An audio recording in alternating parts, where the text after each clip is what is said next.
আমি গড়ে সবক ১ পৃষ্ঠা ১.৫ পৃষ্ঠা শেষ দিকে হয়তো ২ পৃষ্ঠা এরকমভাবে দিতে পারতাম। প্রথমত ইসলামিক ফাউন্ডেশন কর্তৃক একটা আয়োজন করা হয়, সার্কুলার দেওয়া হয় যে তুরস্ক আন্তর্জাতিক হিফজুল কোরআন প্রতিযোগিতার জন্য তোমাদের বাংলাদেশ থেকে একজন নির্ধারণ করা হবে। তো সেভাবে আমি অংশগ্রহণ করি। বাংলাদেশের শত শত ক্ষুদে হাফেজ সেখানে অংশগ্রহণ করে। সেখানে সারা বাংলাদেশে প্রথম স্থান অর্জন করি আল্লাহর রহমতে।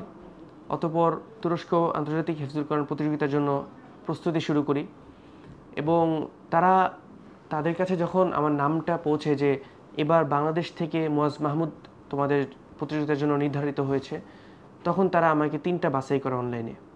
3টা পরীক্ষায় আলহামদুলিল্লাহ সর্বোচ্চ নাম্বার পেয়ে উত্তীর্ণ হয়ে তখন তারা ফাইনাল করে যে তুমি তুরস্কে আসতে পারো। তখন তারা ইনভাইটেশন পাঠায়। তো এভাবেই যাওয়ার পরে তো সুবহানাল্লাহ অনেক সুন্দর কিছু দৃশ্য, ইসলামের স্মৃতি বিজড়িত একটি দেশ তুরস্ক। সেখানে গিয়ে অনেক সুন্দর কিছু সময় কাটা। আসলে প্রতিযোগিতার আগ পর্যন্ত এগুলোর সুযোগ হয়নি। আমি তো বাংলাদেশকে উঁচু করতে গিয়েছি, বাংলাদেশের সম্মান বয়ে আনতে গিয়েছি। এজন্য আমার আসলে ওরকমভাবে সুযোগ হয়নি। যা দেখেছি ওইরকমভাবে মন থেকে দেখতে পারিনি।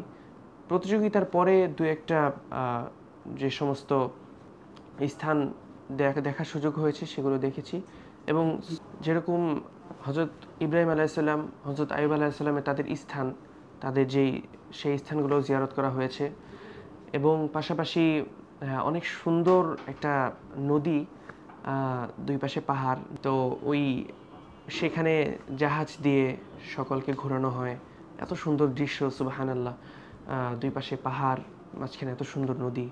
তো এগুলো ভ্রমণ করা হয়। পাশাপাশি আমাদের মানুষের যুগে প্রথম যে মানুষরা দালান তৈরি করত, তো তাদের প্রথম বিল্ডিং তৈরির যেই ইতিহাসগুলা, যে পাশাপাশি 3টা বিল্ডিং নির্মাণ করা হয় ছোট ছোট, সেগুলো এখনও যেভাবে তারা তৈরি করেছিল সেভাবেই রেখে দেওয়া হয়েছে। তুরস্কে সেটা আছে। ওই জিনিসটা জিয়ারত করা হয়েছে। আলহামদুলিল্লাহ আরও অনেক কিছুই দেখা হয়েছে।